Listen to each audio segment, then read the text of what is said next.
agrupación de científicos chilenos que está radicada en Estados Unidos y estamos repartidos en varios estados de Estados Unidos e incluso tenemos un núcleo en Chile, estamos separados en núcleos y reunimos científicos de todas las áreas de las ciencias. ¿Ok?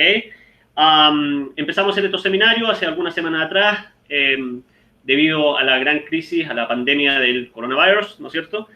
Y este es nuestro tercer seminario, hemos tenido un poquito de todo y bueno, en esta oportunidad tenemos a Susana, que nos va a dar, Susana Quesada, que nos va a dar su presentación con respecto ahora a políticas públicas.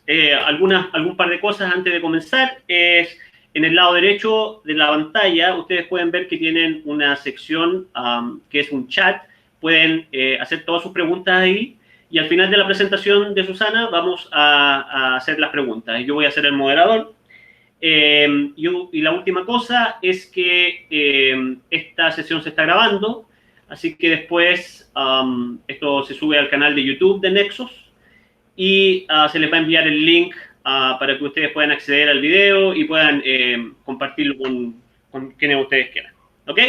Entonces comencemos. Bueno, Susana Quesada es matrona, tiene un magíster en ciencias biológicas y es doctora en nutrición. Susana es consultora del Banco Mundial, especialista en políticas públicas de salud materno-infantil y desarrollo infantil temprano. Su charla evaluará el impacto de la ciencia en la creación de políticas públicas a causa del COVID-19.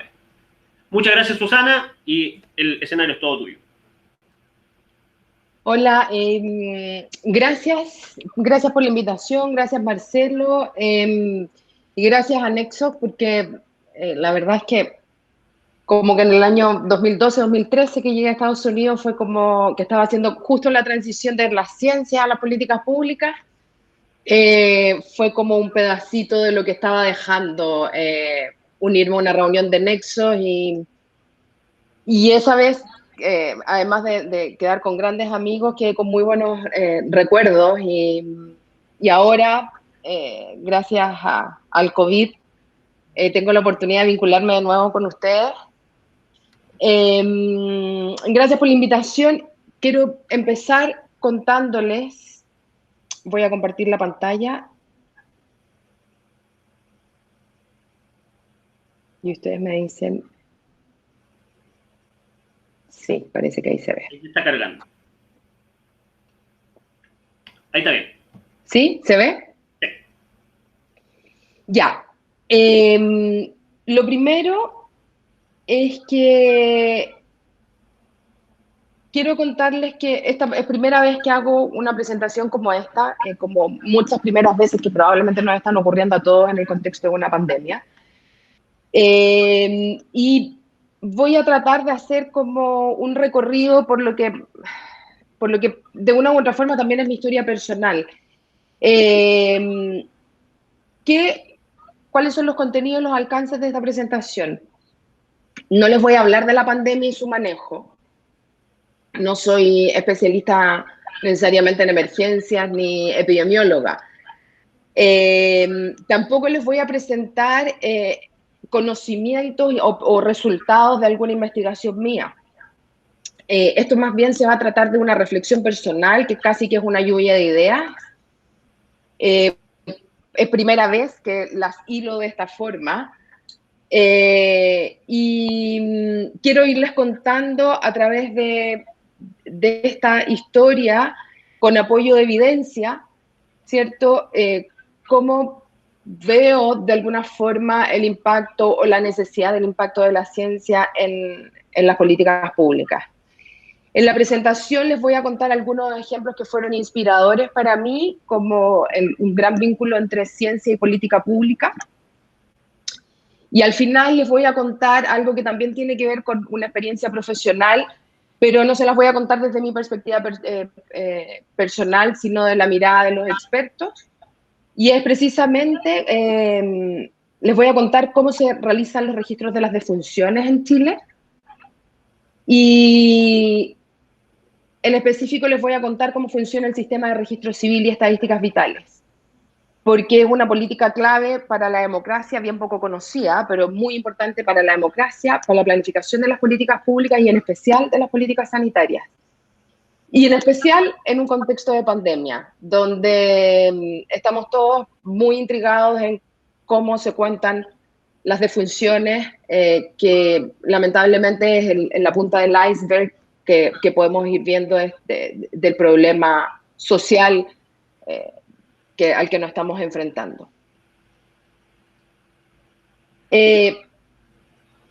Para empezar, la pregunta no se las puedo responder. Yo no sé si este virus y esta pandemia va a lograr que la ciencia incida en las políticas públicas. No tengo la respuesta. Creo que es necesario más conocimientos y evidencia. Hay muy poco camino recorrido.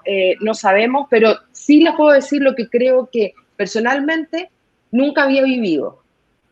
Y nunca había vivido una sensación generalizada, tan global como esta, de interés y necesidad por acceder al conocimiento y la información. Nunca tampoco había visto tan extendidamente que conceptos súper técnicos estuvieran circulando fuera de los círculos de expertos, donde todos se comunican con el mismo vocabulario que muchas veces es inentendible para la mayoría de las personas.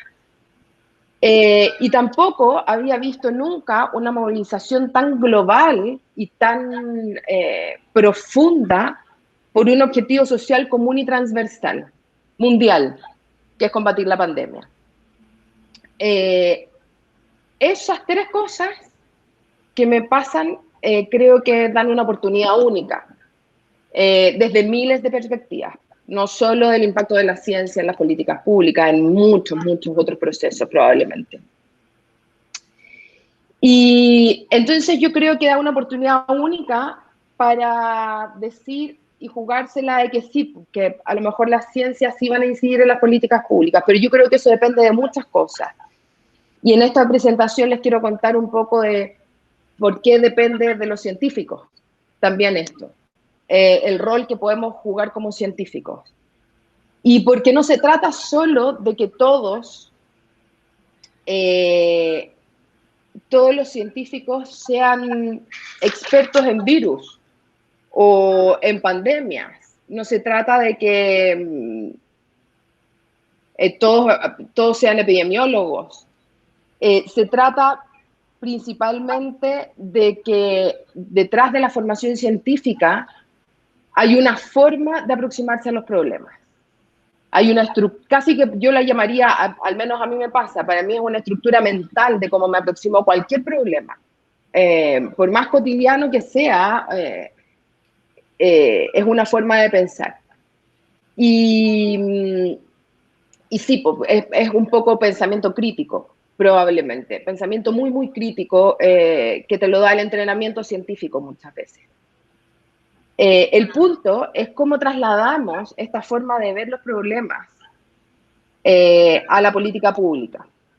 Y ese cómo es algo que los científicos no sabemos muy bien porque sale del método científico y la respuesta probablemente está fuera del laboratorio, está fuera del paper que se va a publicar y está fuera del proyecto.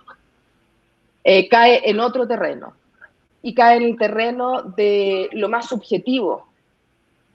Y ahí es donde a mí me ayudan las definiciones de políticas públicas para entender de qué estamos hablando cuando hablamos de políticas públicas y hacia qué esferas nos movemos como científicos si queremos incidir en las políticas públicas. Yo tomé dos definiciones. No soy experta. Probablemente un administrador público esto le puede dar una clase magistral sobre políticas públicas. Yo no. Yo he ido aprendiendo más en el hacer. Pero hay dos definiciones que a mí me gustan, y es porque las políticas públicas son acciones, procesos, interacciones, intercambios entre actores que están en la esfera del poder político.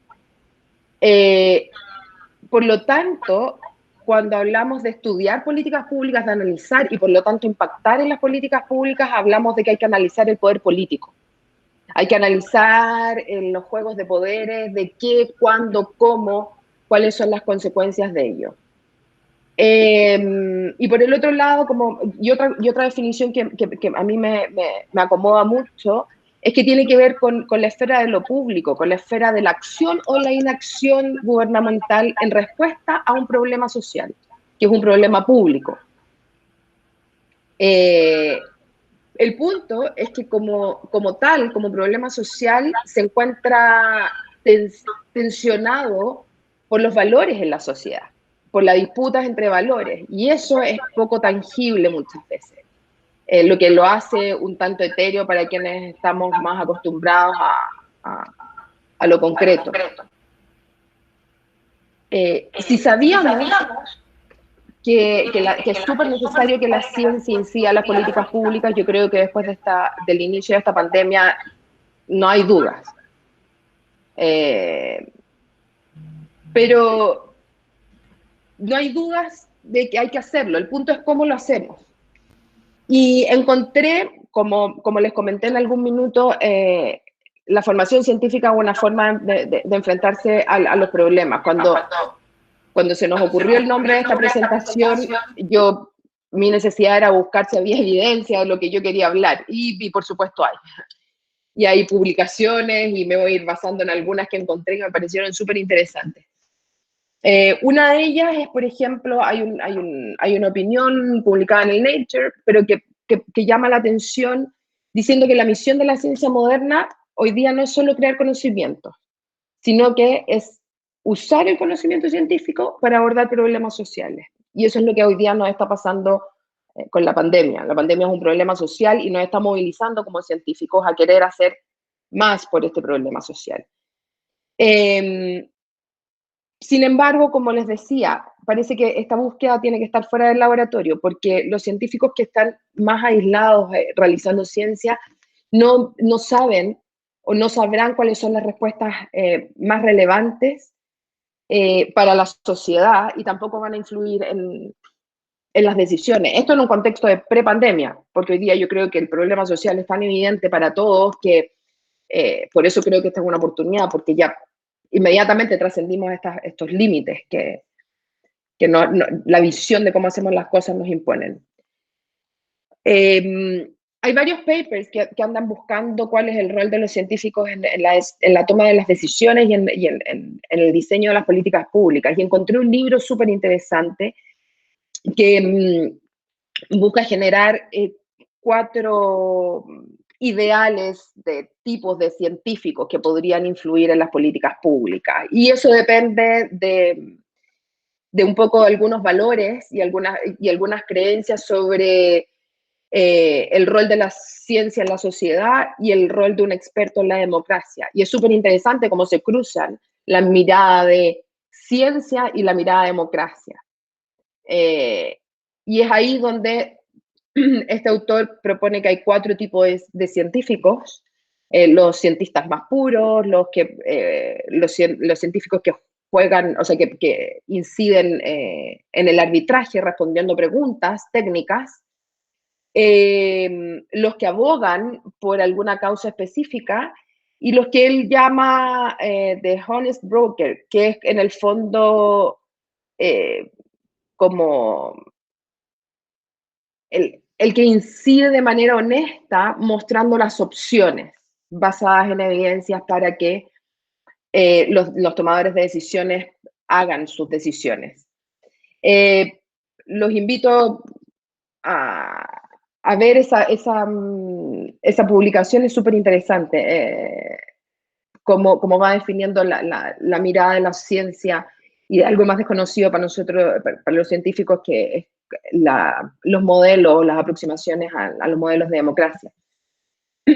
Y entonces se levanta este rol ideal del científico como alguien que incide honestamente en la toma de decisiones, y se cree que su rol es de allanar el camino del conocimiento científico hacia las políticas públicas, que desempeñan un papel que fomenta la credibilidad de los científicos y la legitimidad de la ciencia a través de la apertura o la clarificación de opciones para los responsables de la formulación de las políticas públicas.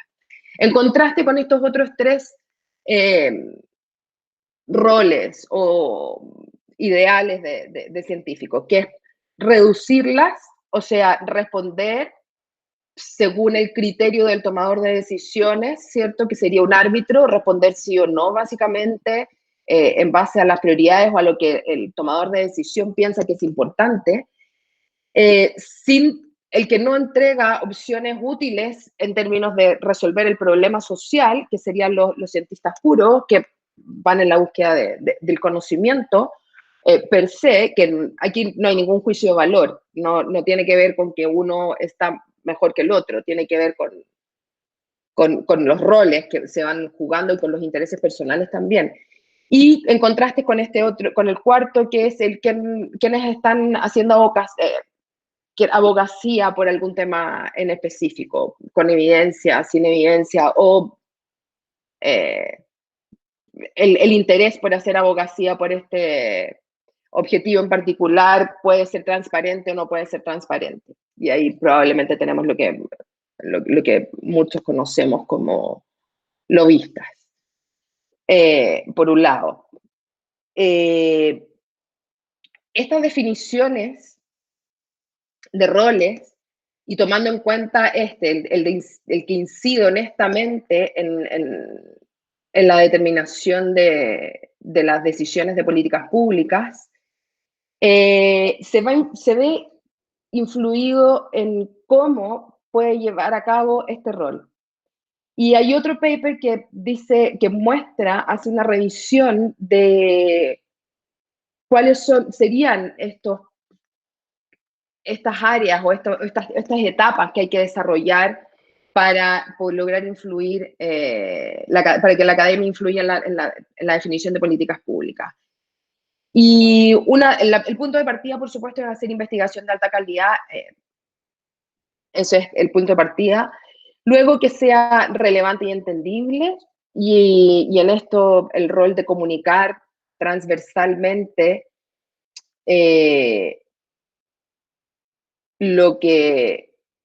Perdón, pero es que tenía acá anotados unos apuntes, porque esta parte me pareció súper interesante y quiero transmitírselas de la mejor forma posible. Este rol de que la investigación sea relevante y entendible, este paso, tiene que ver con el uso del lenguaje, con romper algunos paradigmas. Por ejemplo, que las comunicaciones en las revistas científicas no es la única vía de comunicación de la ciencia.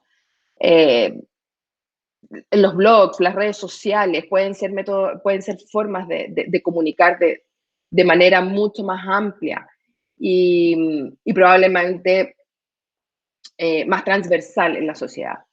Luego, otro quehacer importante es conocer los procesos de políticas públicas, y ahí les voy a contar un poco cómo fue mi experiencia y cómo fui conociendo algunas políticas públicas y cómo me fui sorprendiendo de ellas.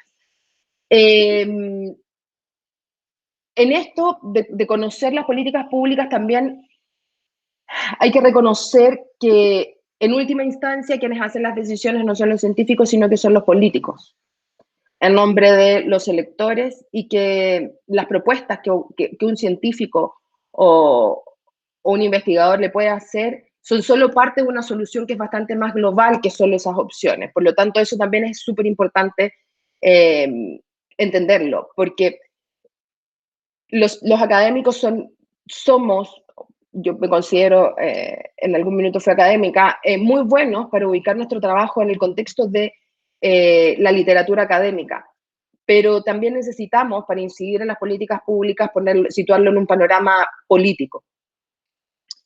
Los otros procesos tienen que ver con ser accesible a los tomadores de decisiones, participar de manera rutinaria, flexible y humilde, definir cuál es el rol que uno va a jugar, ¿cierto? Si es el defensor de los problemas o este agente honesto de incidencia. Ir definiendo reglas y relaciones con los tomadores de decisiones, con los asesores, con quienes estén en la esfera política.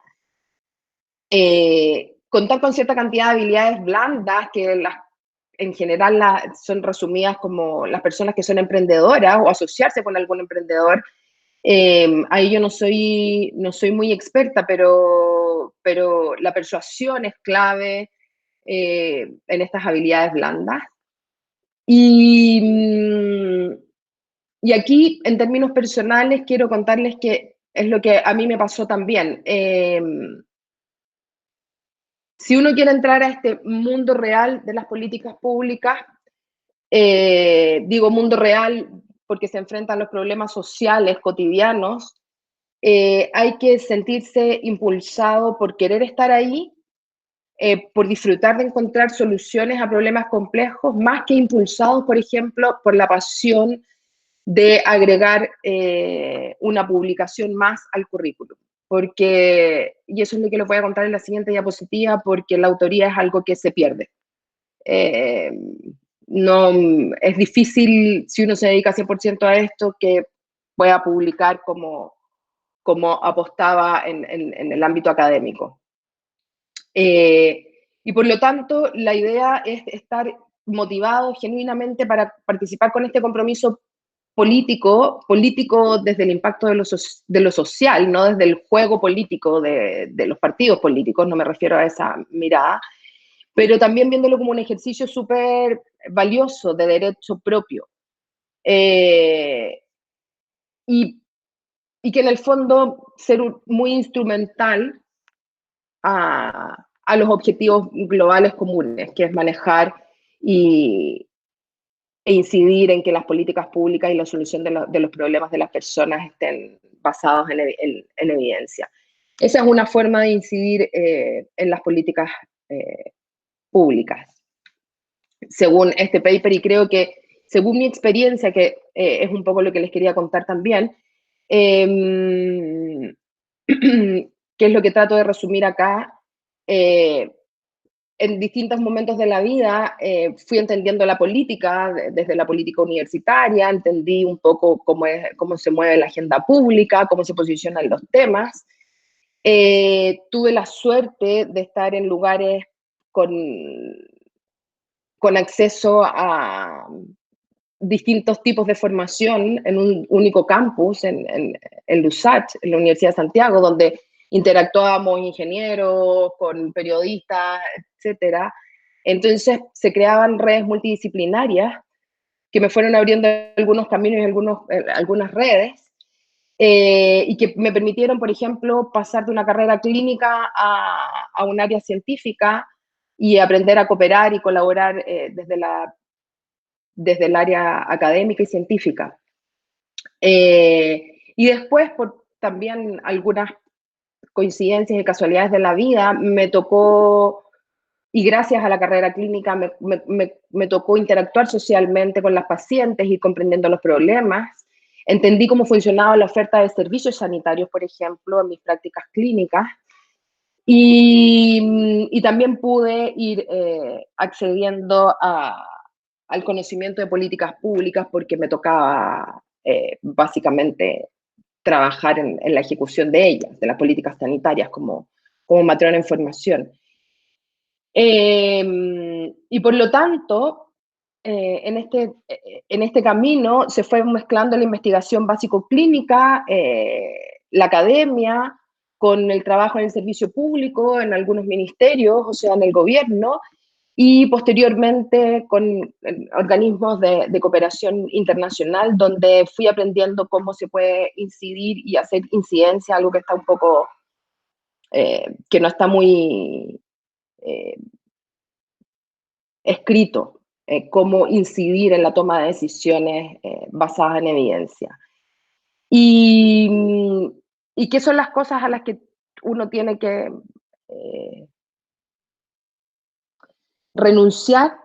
Tal vez hay que renunciar a ser más rápido, tal vez te toca trabajar en aspectos más burocráticos, dejar de lado la especialización, porque en verdad uno no sigue especializándose en un área muy específica, y como les comentaba antes, dejar de lado las autorías.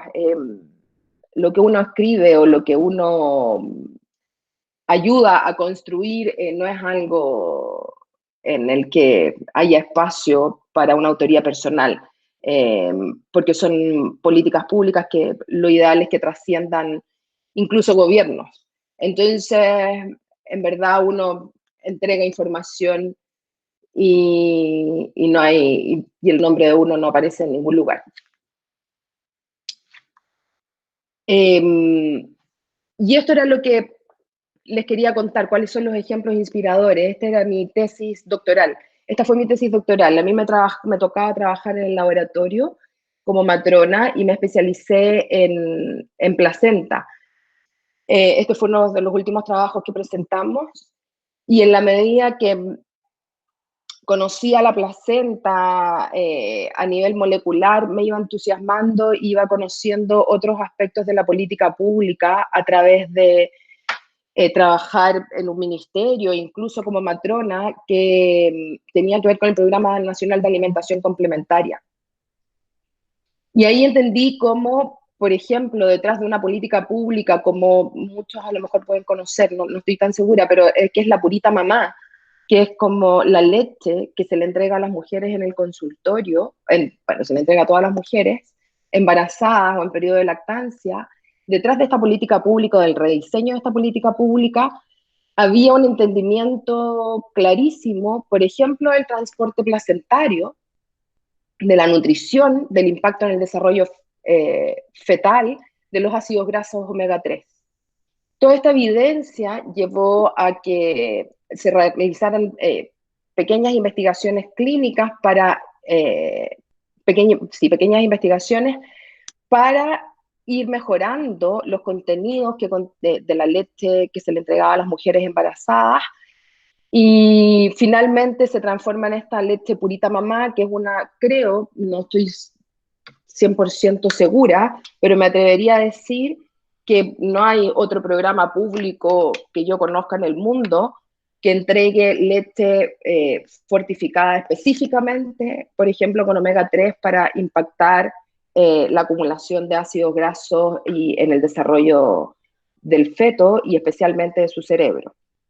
Esa fue para mí la primera vez que entendí desde mi desarrollo del doctorado en transporte placentario, en función placentaria, y conocer en qué había derivado como en política pública, en algo tangible, en algo que estaba ocurriendo y que se le entregaba a las mujeres en Chile. Luego me tocó aprender que el programa de entrega de leche, que tampoco nos cuestionamos mucho en Chile, porque históricamente sabemos que se entrega leche a todos los niños, es uno de los pocos programas que existe en el mundo de este nivel. La segunda experiencia de vinculación de políticas públicas con ciencia tiene que ver con el desarrollo infantil temprano, con la primera infancia. Y es cómo se transformó a nivel mundial la agenda pública, posicionando a la infancia, al desarrollo infantil temprano, en lugares altísimos de prioridad en términos de política pública en muchos países, como el resultado del diálogo entre distintas áreas del conocimiento. Esto, lo que les estoy mostrando ahora, son mensajes de abogacía de UNICEF, que son mensajes comunicacionales que tienen como objetivo enganchar la ciencia a los tomadores de decisiones para que decidan priorizar las políticas de primera infancia en los países. Y el resultado de estos mensajes fueron generados gracias a simposios de neurociencia, gracias a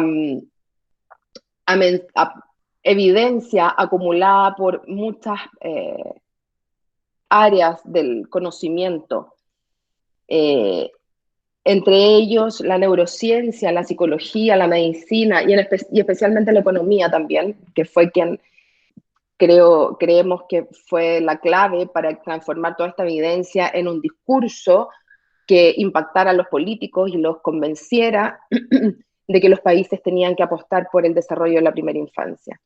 ¿Por qué la economía? Porque la economía aportó a toda este fuerte cuerpo de evidencia científica. La economía aportó el vocabulario para decir cuáles son los costos de los países de no invertir en los niños en los primeros años de vida, en términos de nutrición, de educación, etc. Esta confluencia de, de distintas disciplinas ha llevado a que durante las últimas décadas se hayan consolidado acuerdos bastante transversales a nivel mundial en muchos países. Se está poniendo a la niñez y en particular los primeros años de vida, la primera infancia, al centro de la agenda de las políticas sociales. Y en América Latina esta demanda ha logrado que los gobiernos traduzcan esto en políticas y programas que buscan consolidar la protección integral de los niños al inicio de la vida. De nuevo, como un ejemplo de nuestro país, es interesante saber que esto está ocurriendo en todo el mundo, pero que Chile fue pionero en el diseño de una política de infancia, y es ahí donde yo también, fue uno de mis inicios en las políticas públicas. Llegué a trabajar alrededor del año 2007-2008 al Ministerio de Planificación, actual Ministerio de Desarrollo Social, cuando se estaba comenzando a implementar Chile Crece Contigo. Esta es una línea de tiempo de los hitos de esta política pública. Ya lleva más de 10 años y Chile Crece Contigo es un modelo a seguir a nivel mundial como una política pública intersectorial, pero que además estuvo basada en evidencia. Y lo interesante es que en Chile se generó la propia evidencia, la consolidación de esta confluencia de distintas áreas del conocimiento fue ocurriendo de manera contemporánea a el diseño y la implementación de Chile Crece Contigo. Eso es súper atractivo, pensar que hay tomadores de decisiones, que hubo y han habido muchos tomadores de decisiones en nuestro país que han sido pioneros, y lo que genera también una oportunidad única para enganchar la ciencia con la toma de decisiones. Y finalmente, quería contarles muy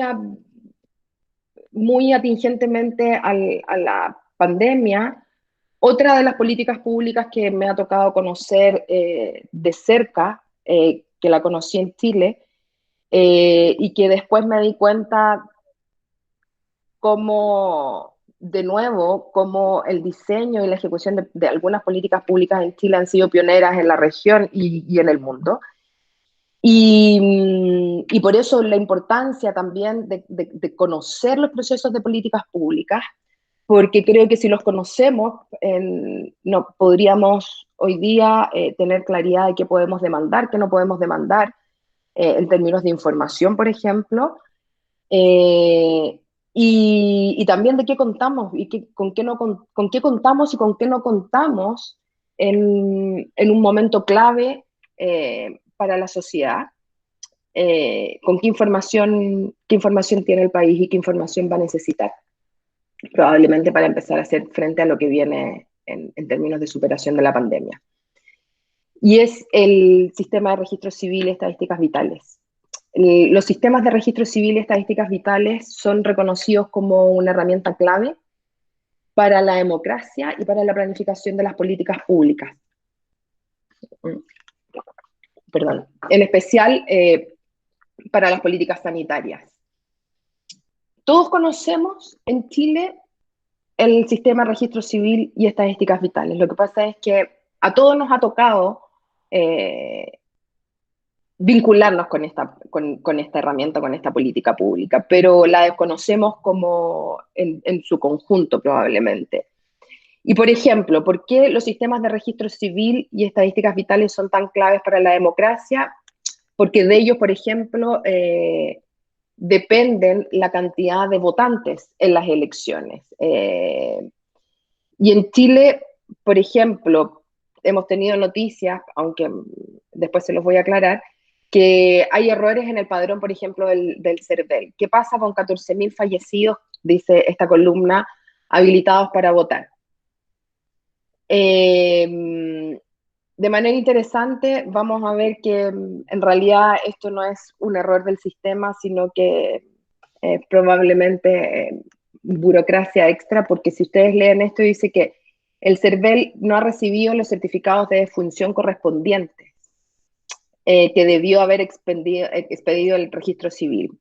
Si a alguno de ustedes lamentablemente le ha tocado tener que enfrentarse a este trámite en el registro civil porque alguien cercano falleció, sabrán que el que emite el certificado de defunción es el propio registro civil. Entonces, los invito a leer la próxima frase y darse cuenta de la contradicción, porque en todo caso, la prensa también señaló que el registro civil instruyó al servicio electoral para que elimine del padrón alrededor de 14.000 fallecidos, lo que habría sido rechazado por el CERVEL debido a que no se acompañaron los respectivos certificados de defunción. Ahí la pregunta desde la eficiencia de la política pública es por qué la institución a cargo de emitir los certificados de defunción tiene que reemitirlos para garantizar que lo que está diciendo es verdad a otra institución. Pero a lo que voy yo es que nadie duda en Chile, por ejemplo, que cuando alguien fallece el registro civil lo registra y a todos tenemos el certificado de defunción de las personas que fallecen, o lo podemos obtener. Por otro lado, por ejemplo, cada cierto tiempo sabemos, el registro civil revela cuáles son los nombres más inscritos de niños y niñas. Y bueno, las defunciones que aquí se mencionan y las inscripciones de nacimiento que también se mencionan son parte de los sistemas de estadísticas vitales. Los sistemas de registro civil y de estadísticas vitales son los sistemas que registran los nacimientos, las defunciones, entre otros denominados hechos vitales, y son claves para informar la planificación social y económica del sector público y del privado, para incidir para la planificación de políticas de salud, de educación, de trabajo, de empleo, planificación urbana, finanzas, desarrollo económico, industria, comercio, seguro social, medio ambiente y población. Las estadísticas vitales son claves, de verdad son claves para la planificación de las políticas públicas, pero en especial son claves para el sector salud, porque con las estadísticas vitales se puede dar seguimiento al progreso de las estrategias, por ejemplo, para reducir los niveles de mortalidad infantil, de mortalidad materna, de causas específicas de mortalidad, y para eso se requieren datos confiables, que sean continuos, que nunca sean interrumpidos y que sean oportunos, o sea, que no lleguen con mucho desfase. Y al menos que estén por causa y registrados por causa y por edad. Entonces, los sistemas que son confiables de registro civil y de estadísticas vitales son aquellos que cuentan las muertes y las certifican de manera confiable.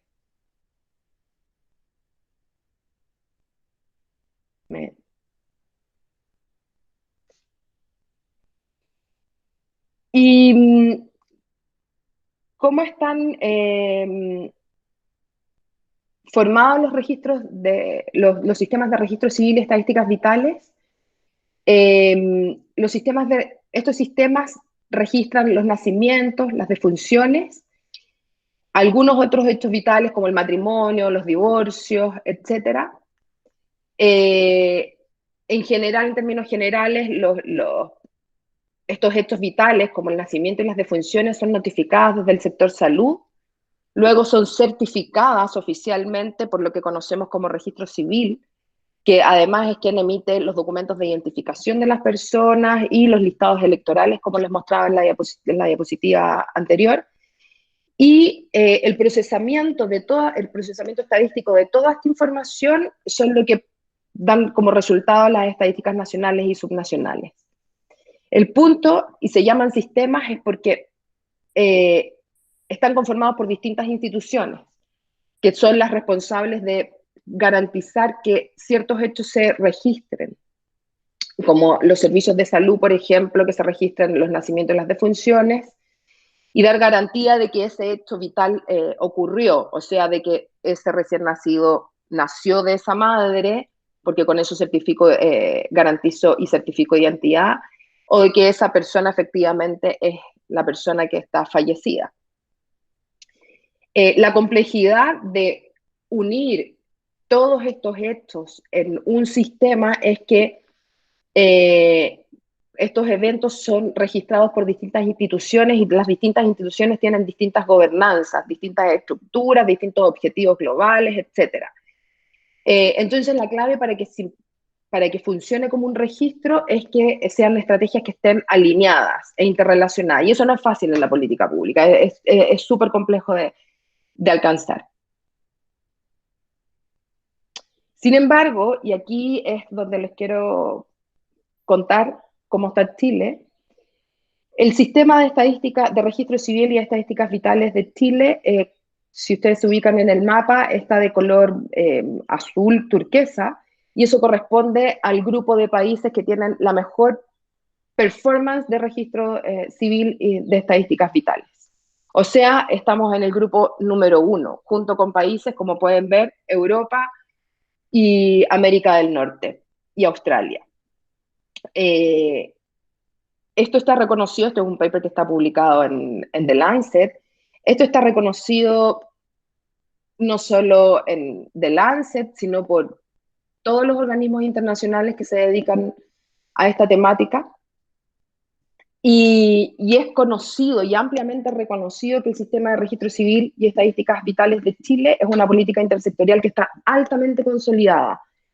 A través de esta política, por ejemplo, se garantiza el derecho a la identidad de todos los niños, que es un cumplimiento de los derechos de la infancia, porque todos los niños son registrados y tienen derechos y acceden a un nombre y a la identidad de sus padres.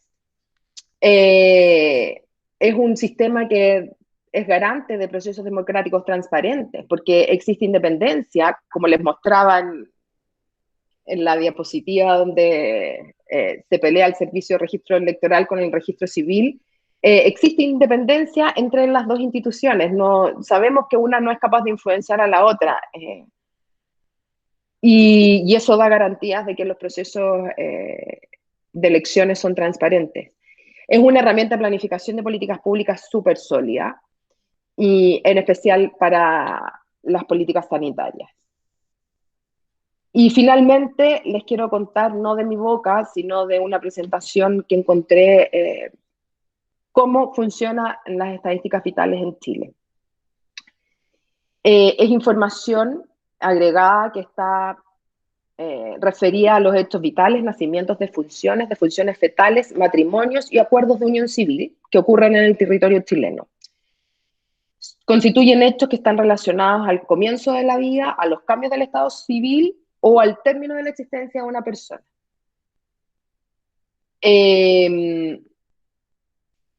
Como les decía, corresponden básicamente a los nacimientos de funciones y de funciones fetales, y bueno, los matrimonios y los acuerdos de unión civil.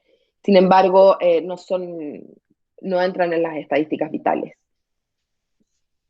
La gobernanza tan compleja de poner de acuerdo a 3 instituciones, Chile la tiene bastante consolidada, y es a través de un Comité Nacional de Estadísticas Vitales, que está conformada de manera tripartita por 3 instituciones.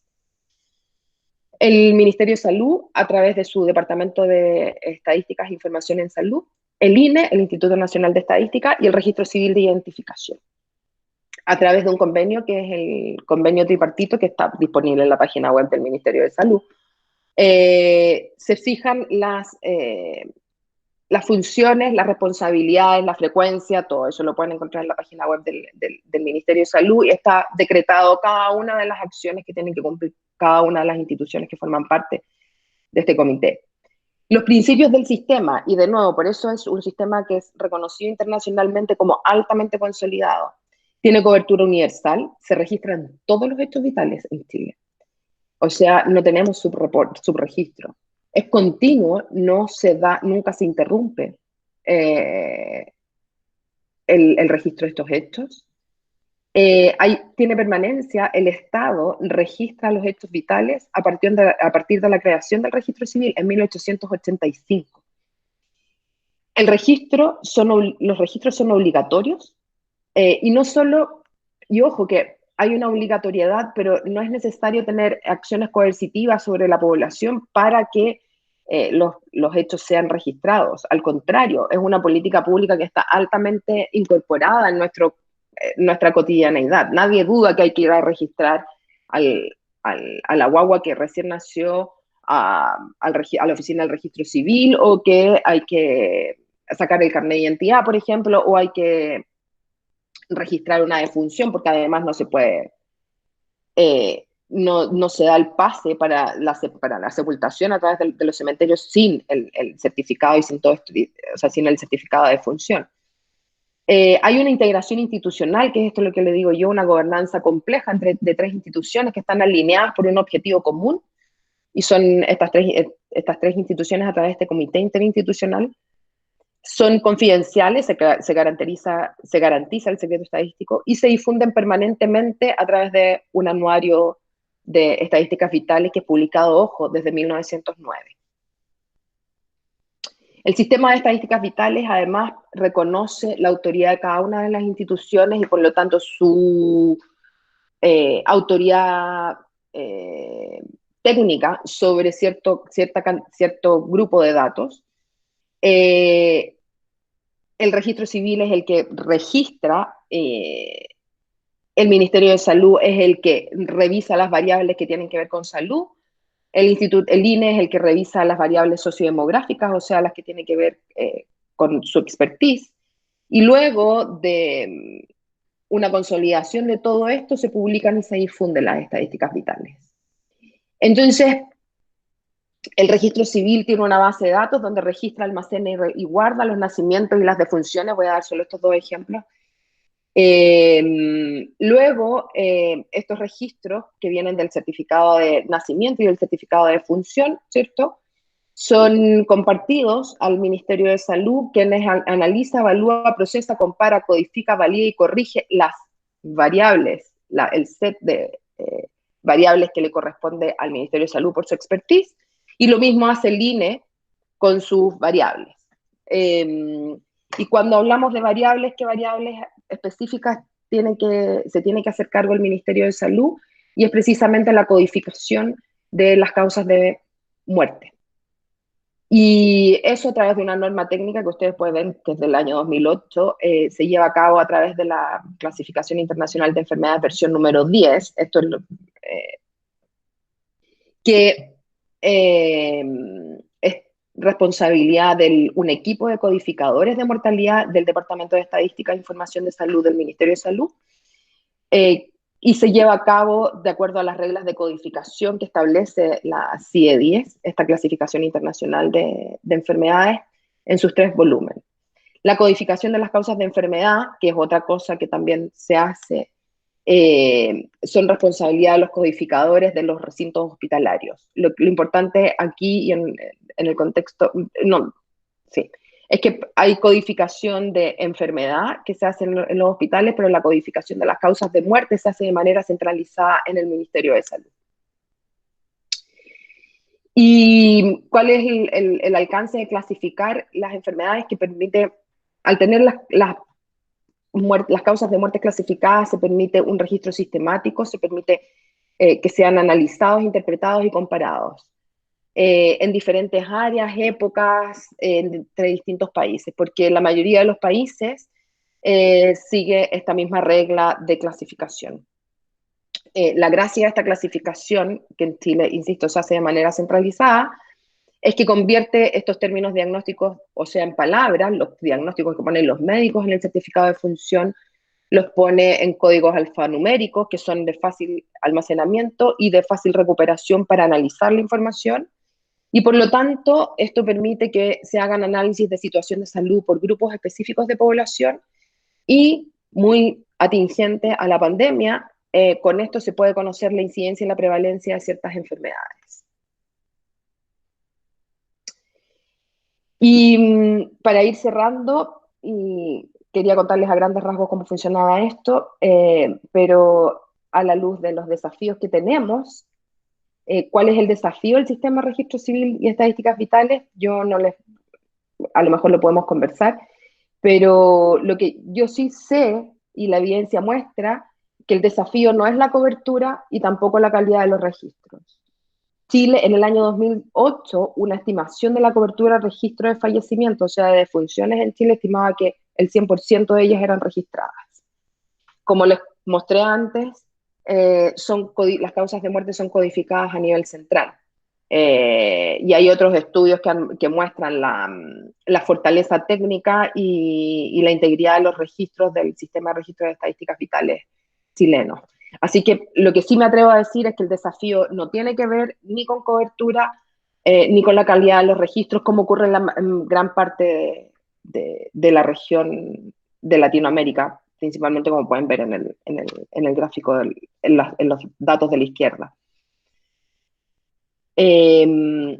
Probablemente, creo yo, y no solo en esta política pública, sino que en otras, el desafío es en dar respuestas pertinentes y anticipatorias, a través, por ejemplo, de una respuesta técnica de emergencia. Y preparando esta presentación, quería ver cómo estaban empezando a clasificar en otros países las muertes, que hoy día es un tema, y me encontré precisamente con dos avisos del Centro de Control de Enfermedades de Estados Unidos, donde da guías para la certificación de las muertes por COVID-19 en el contexto de la pandemia y las guías de cómo se tienen que reportar las defunciones por COVID-19.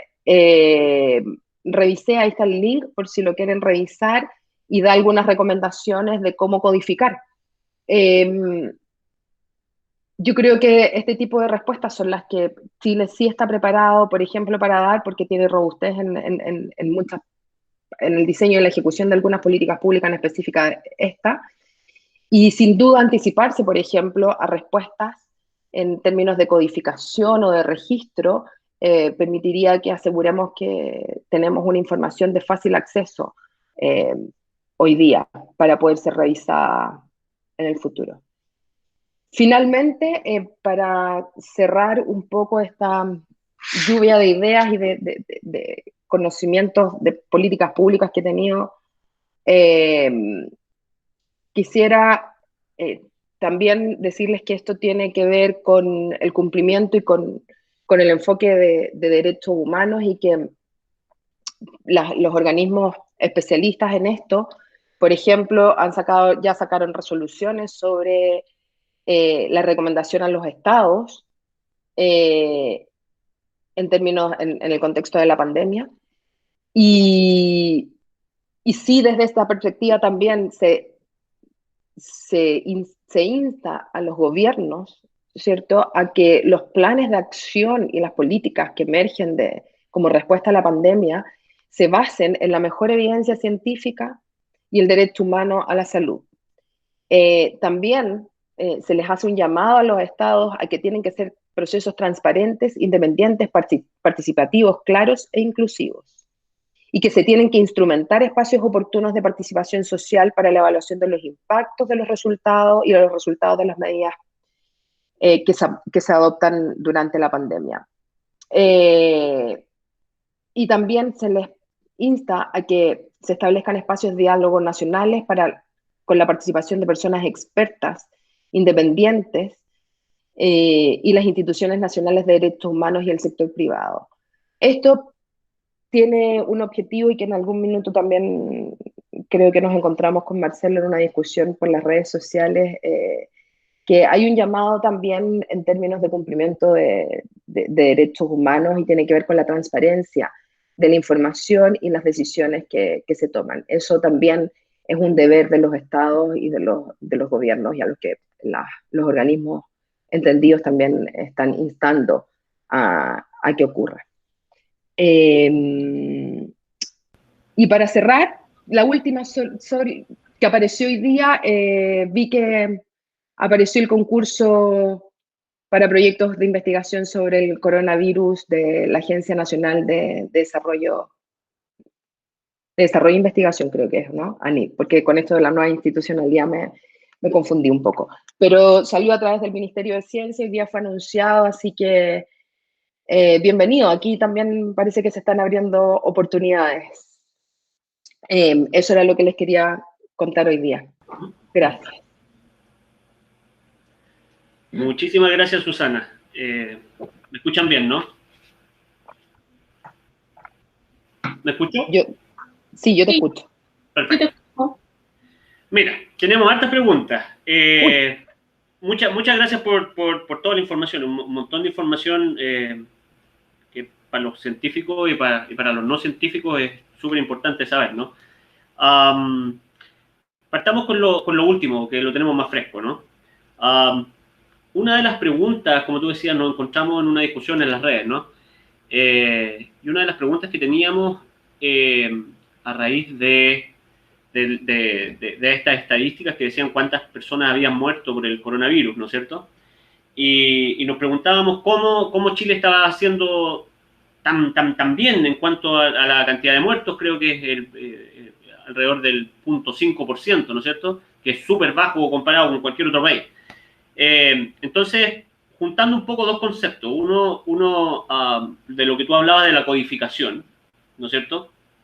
Una de las preguntas era, cuando alguien moría en Chile, una pregunta muy práctica, cuando alguien moría en Chile, dado el tiempo que demora el resultado positivo en salir, en entregarte tu resultado positivo de que tú tienes coronavirus, si alguien moría en Chile, una de las preguntas era si después de morir salía el resultado de esta persona que sí tenía coronavirus, si post-mortem se ajustaba esta codificación de su muerte.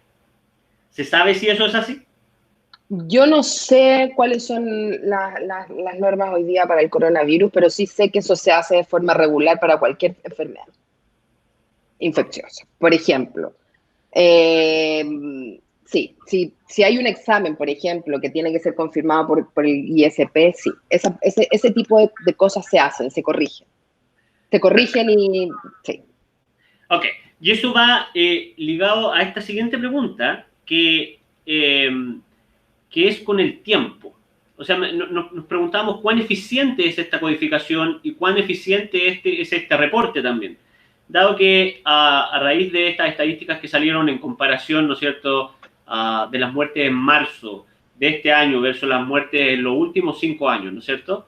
Y cuando tratamos de acceder a esta información, nos dimos cuenta que esta información disponible para toda la gente está solamente hasta el año 2017, creo. Entonces, sí es tan eficiente esta codificación, ¿no es cierto?, para la causa de muerte, pero esto no se sabe hasta en 2 años. Entonces, ¿cómo nos podemos como quedar tranquilos con la información? ¿Qué nos estamos perdiendo hoy? ¿Cuál es la información que es correcta? ¿Se sabe? ¿No se sabe? No sé, no tengo la respuesta. Lo que yo sí puedo, o sea, lo que yo sí sé es cómo se registra. Y el registro es en tiempo real. O sea, el registro, a ver, cuando alguien fallece, uno tiene que ir a sacar el certificado de defunción al registro civil. Ajá. O sea, eso se hace el mismo día, al día siguiente, como sea. O sea, el registro de una muerte se hace casi que en tiempo real. La entrega de base de datos, de nuevo, eso depende de los procesos. Eso depende de procesos, de prioridades. Puede ser lento la publicación, sin duda, porque como les comentaba ahí, se necesita una validación para publicar las estadísticas vitales. Como estadísticas vitales. Pero cuando estamos en una situación de emergencia, a mí me da la sensación de que el aparataje existe, el proceso existe, y se podrían obtener casi en tiempo real. O sea, es cosa de darle prioridad, por ejemplo. Ahora, también sé que existe un sistema de vigilancia epidemiológica, que no es lo mismo. Entonces, también puede ser que un conteo se esté haciendo por un sistema y el otro no se esté haciendo. No sé, no tengo la respuesta de lo que está ocurriendo adentro. Lo que sí puedo dar garantía es que acceso a la información, o sea, que la información sí la deberíamos tener como país. Claro.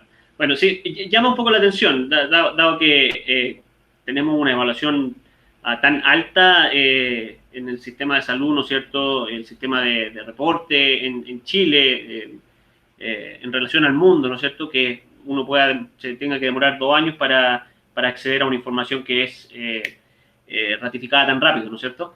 Bueno, pero la siguiente Mira, pregunta. perdón, lo que yo sí creo que va a ocurrir, y es que todo esto es dinámico y que ha ido ocurriendo en otros países, es que por supuesto las mortalidades han visto aumentos súper fuertes de un día para otro, porque se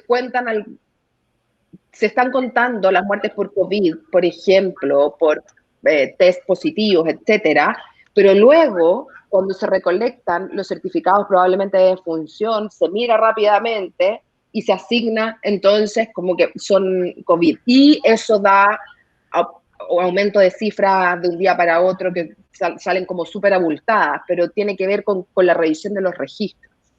Entonces, eso sí es algo que uno podría esperar que ocurriera. Y lo está ocurriendo. Ha ocurrido acá, ha ocurrido en Europa. La pregunta es por qué no ocurre en Chile. Sí, tenemos el sistema, digo. Exactamente. Bueno, pasemos a otra cosa. Mira, de la gente que se inscribió en esto nos mandaron algunas preguntas. Una de las preguntas es, ¿quién corta el queque, básicamente, resumiéndolo esto? La pregunta es, ¿quiénes tienen el rol predominante para hacer que perdure la relevancia de hacer políticas públicas basadas en evidencia? Yo creo que el rol es súper compartido. Y ¿Lo hace eficiente esto que sea tan, tú mencionabas que era como tripartito, ¿no es cierto?, en Chile. ¿Lo hace más eficiente o menos eficiente en comparación con otros países? Lo hace más sólido. Más sólido, perfecto. Lo hace mucho más fuerte. Porque, y la gracia de eso es que logras romper burocracias. Cuando de verdad logras que 3 instituciones se pongan de acuerdo en un objetivo común, tú rompes burocracia y aumentas calidad de registro, aumentas un montón de cosas. Lo hace súper, súper sólido. Ahora, la velocidad yo creo que depende de cosas burocráticas más que nada, o de prioridades, porque las políticas públicas que se priorizan son aquellas que empiezan a fluir bastante más rápido. Y yo creo que las estadísticas vitales siempre han estado en el último cajón y no solo en Chile, en todos lados, siempre estaban en el último cajón y son vistas como, yo recuerdo el lugar donde se revisan y se codifican las cosas en el Ministerio de Salud en Chile, y casi que es como por allá. Y imagínense la relevancia que tiene y yo creo que me ha pasado en otros países que ni siquiera dentro de los ministerios conocen que tienen registros de estadísticas vitales, por ejemplo. No saben para qué sirven, no saben por qué funcionan. Entonces, yo creo que es un poco eso. Y para que se mantengan las políticas públicas, creo yo, es necesario que la gente se apropie de ellas. Porque la exigencia por parte de la población es lo que le da estabilidad en el tiempo a una política pública. Es como, por ejemplo, la entrega de leche. No hay ningún político que se haya atrevido a cortar ese programa, porque ya es parte de los chilenos, es parte de la cultura chilena. Y eso es lo que le da mucha, mucha estabilidad a una política pública. Mira, ya que mencionaste lo de la leche, Joana nos pregunta cuál es el rol del sector privado acá. Por ejemplo, me pregunto qué tanto incidió empresas como Nestlé en la decisión del acceso a la leche. Nada. Nada, porque fíjate que Chile es uno de los países que tiene, y de hecho yo creo que eso es un ejemplo súper bonito, el Departamento de Nutrición del Ministerio de Salud ha sido uno de los departamentos con el más alto nivel técnico que he visto yo en términos de Departamento de Nutrición. La regulación, si ustedes se fijan, por ejemplo, en Chile no existen cereales fortificados, como en la mayoría de los países en el mundo. Y eso es porque la fortificación se hace a través de la harina, y eso tiene que ver con peleas súper potentes de los técnicos de no permitir el lobby de la industria alimentaria. y eso fue es sólido y Nestlé no tuvo nada que ver en esto, porque este programa viene desde antes de los años 50. Wow. De hecho, si hay alguien que tuvo que ver, es Colún. Y es algo muy chileno también. Entonces, no, la industria en Chile no ha tenido ningún... Es más, el etiquetado de alimentos, por ejemplo, es otra gran política pública que ha sido alabada en todo el mundo, porque en Chile sí se ha logrado mantener a la industria alimentaria bastante fuera de la esfera de la decisión, de la toma de decisiones. Perfecto. Mira, un poco, en los minutos que nos quedan, un poco con respecto a medidas. Sabemos, todos hemos escuchado de la idea esta de la vuelta a la normalidad en fases, ¿no es cierto? Alguien pregunta, ¿es este un método efectivo para retomar la actividad económica? Mira, yo no sé cuál es el método más efectivo. Yo creo que lo vamos a ir mirando en la medida que lo van haciendo otros países. Lo que sí yo tengo claro es que, y en eso estoy con varios tomadores de decisiones, es que hay una falsa dicotomía entre recuperar la economía y la salud. Porque en la medida, por ejemplo, que hoy día estamos salvándole la salud, la vida a algunas personas, hay otras que se están empezando a morir de hambre. O se están muriendo por causas por violencias domésticas, o incluso por intoxicaciones, los niños, han aumentado las intoxicaciones dentro de las casas. Entonces, y que alguien se quede sin trabajo es algo súper, súper grave. Entonces, yo creo que hay una falsa dicotomía, que no es verdad, que tenemos que elegir una cosa con la otra, y yo creo que sí hay que tratar de ir buscando un equilibrio. Probablemente sí hace sentido hacerlo en fase. El punto es la coherencia entre algunas decisiones y otras, eso es un poco más difícil de ver. Ahora, alguien nos pregunta como una alternativa un poco más social. La pregunta es, ¿cómo mediar políticas públicas desde el mundo científico y la academia, interactuando sin depender de las estructuras gubernamentales? Y propone como ejemplo con mesas de trabajo amplias y continuas. ¿Es posible? ¿Es práctico? ¿Es eficiente? Mira, yo lo he visto en otros países, en otras esferas. El establecimiento de mesas no necesariamente le da eficiencia, pero sí le da cierto grado de contrapeso al poder, diría yo, al poder del gobierno. Porque en la medida que tú logras establecer mesas, por ejemplo, desde fuera de lo gubernamental, no sé, estoy inventando, ponte tú, no estoy inventando, porque hace días que ando con la idea, se me ocurre, por ejemplo, mesas académicas con las sociedades científicas, entre las sociedades científicas, la investigación y las sociedades médicas, por ejemplo. A mí me parece que son alianzas que podrían ser súper fuertes en Chile y dar ciertos espacios de diálogo entre la ciencia básica, la ciencia más aplicada, la medicina, etcétera, etcétera, y también creo que ayudaría a sumar poder para equilibrar el juego del poder del gubernamental. Entonces, yo creo que sí, que funcionaría. Y ahí sí también me voy a permitir un poco, haciendo la analogía con otros países, no depender de la estructura institucional. Sí, yo miraba un poco, que es un poco lo que le pasa a Latinoamérica en muchas cosas, que creemos que para consolidar algo necesitamos crear institucionalidad. Y yo en términos personales y profesionales estoy un poco en contra de eso, porque muchas veces creo que crear institucionalidad significa crear más burocracia y eso no garantiza, por ejemplo, que los temas se transversalicen en la agenda. Y eso es lo que pasa, no sé, con los ministerios de la mujer, para mi gusto, con algunos temas que también son políticos, pero...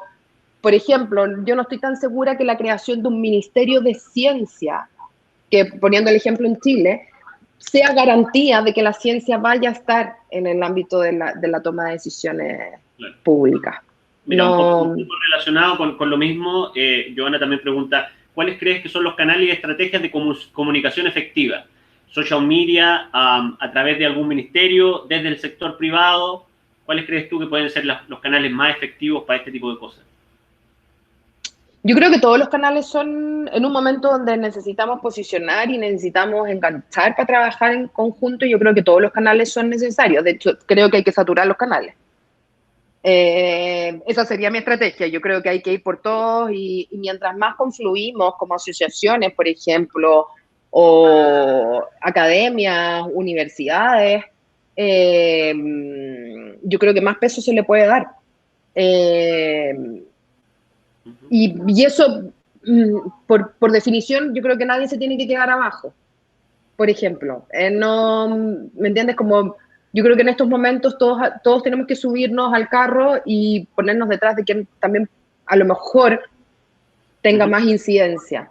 Claro, Ahí es eso donde asumiendo se que hace. hay alguien que el que corta el queque tenga una eficiencia notoria, porque si tenemos un montón de gente incidiendo en la toma de decisiones, aportando información y tenemos todos los canales saturados, a la hora de, me imagino, de tomar las decisiones va a ser un poco más complicado elegir cuál es el mejor formato, ¿no es cierto? Sin duda, pero ahí, por ejemplo, entran los especialistas en comunicaciones, porque por ejemplo, no todo el mundo tiene habilidades para ser vocero de algo. Entiendo. Entonces, ahí donde entran todas estas habilidades más blandas, de encontrar quién tiene una buena vocería o incluso quién tiene más redes de incidencia. Es ahí donde empieza toda esta como cosa más gris que para nosotros en la ciencia nunca vemos, que se publica todo. Aquí no se publican esas cosas. Y yo creo que sí, porque, o sea, a eso me refiero con todos los medios. Encuentro que, o sea, comunicaciones, por ejemplo, sentar en la mesa especialistas en comunicaciones también, sociólogos, politólogos, administradores públicos. Yo creo que en conjunto se puede. Uh-huh. Y mira, un poco relacionado con lo mismo, o sea, sabemos que otra pregunta de Joana, que nos dice, el primer estudio del COVID, ¿no es cierto?, salió el 2007. Sin embargo, ninguna acción desde el punto de vista de políticas públicas se tomó en ese sentido, ¿no es cierto? O sea, como que de hecho los científicos decían, bueno, sabemos esto de la posibilidad de que el virus salte de los murciélagos o los humanos, es una alta probabilidad, ¿no es cierto? Pero nadie tomó carta en el asunto. ¿Qué falló ahí? ¿En qué fallamos? ¿Fallamos los científicos? ¿Fallaron las entidades gubernamentales? ¿Fallaron los canales? ¿Falló la información? ¿Qué falló? Yo creo que fallamos todos como sociedad. Yo creo que somos una sociedad en aprendizaje. ¿No? Yo estoy convencida de que Chile está muy cerca de dar un buen paso al desarrollo. Y yo creo que una de las cosas es precisamente eso, la anticipación. Nos tenemos que anticipar. Seguimos reaccionando, teniendo mucha capacidad en términos institucionales. Y eso es lo que pasa. Y no todos los países, fíjate que no escucharon eso, porque, bueno, hay algunos que aprendieron de la experiencia. Por ejemplo, con el SARS, todos los países que han respondido súper bien es porque fueron afectados por una pandemia hace muy pocos años y aprendieron las lecciones de aquello. Eso por un lado. Y de hecho llama la atención que en Chile, a lo mejor era porque lo veíamos tan lejano, porque en otra política de emergencia, por ejemplo, como son los terremotos, Chile tiene también un camino avanzadísimo. Súper heavy. Entonces es como, ¿por qué en un lado sí, teniendo capacidades y en otro no lo hacemos? No sé, yo creo que nos falta presionar a todos. Uh-huh. Perfecto. Y como para cerrar, la pregunta del millón, ¿no es cierto? ¿Cómo se comparan las medidas de políticas públicas que hay en Chile para esta pandemia en particular con respecto a las medidas que toman otros países? ¿Cómo estamos ahí? ¿Estamos bien? ¿Estamos lentos? ¿Partimos muy tarde? ¿Está funcionando? ¿Qué nos puedes decir al respecto? ¿Qué crees tú? Yo, yo no sé si están funcionando. De nuevo, como les decía en la presentación, uno tiene un sesgo de formación. La única forma que yo puedo decir si algo creo que está funcionando no es mirando números. analizando datos. Yo no, y al no tener los datos no puedo responder eso, no, porque de nuevo necesito evidencia para emitir juicio. Entonces, eso por un lado. Segundo, la respuesta política, la respuesta de los tomadores de decisiones a nivel global creo que ha sido súper pobre. O sea, yo creo que hay pocos fenómenos como este que nos ha dado tiempo de planificación y de aprendizaje. Y creo que, bueno, ni Estados Unidos, el Reino Unido, como que uno es sorprendente ver cómo no respondieron rápidamente. Y yo creo que, no sé en Chile. A mí, yo hubiera esperado, la verdad es que en términos personales yo viví con mucha angustia las primeras semanas porque sentía que pues, se podía hacer algo mucho más rápido. Y sí, esa es mi sensación, porque creo que Chile sí tiene la capacidad para hacer cosas bastante más rápidas. Perfecto. Bueno, pues Susana, muchísimas gracias por tan interesante presentación. Como para cerrar un comentario, Susana mencionaba la economía. ¿Cuál era el rol de la economía en todo esto? ¿No es cierto? Y que era súper importante. Como dato, aquí cuando se prohibieron se prohibió el plomo en las cañerías y en el agua, ¿no es cierto? Todo eso salió a raíz de datos de economía, básicamente, porque se probó que el plomo lo que producía era una disminución en las cualidades de los estudiantes en la escuela, y eso se traducía finalmente en un impacto económico que fue traducido en números. Y la economía enganchó y la economía finalmente puso la presión correspondiente y se hicieron las legislaciones correspondientes para prohibir el plomo en Estados Unidos. Así que, como dicen, nunca hay que desaprovechar una buena crisis y esperemos que esto sea una puerta, ¿no es cierto?, para que estas cosas, estos temas se empiecen a conversar de forma transversal, como tú dices, incluyendo a la sociedad, incluyendo al gobierno, incluyendo a los privados. Los privados están súper, como dato final, los privados están súper entusiasmados con apoyar. Estamos con una red de empresarios también conectados con Nexo, que están súper interesados en apoyar la detección y la inversión en cuanto a cosas de ciencia relacionadas con el coronavirus, ¿no es cierto? Entonces, con esto cerramos. Muchísimas gracias, Susana, nuevamente. Gracias. Que esto va a estar disponible en video. Les vamos a mandar el link para que ustedes puedan acceder en YouTube. Y nos vemos para el próximo seminario. Muchas gracias, Susana. Gracias. Chao, chao. Chao.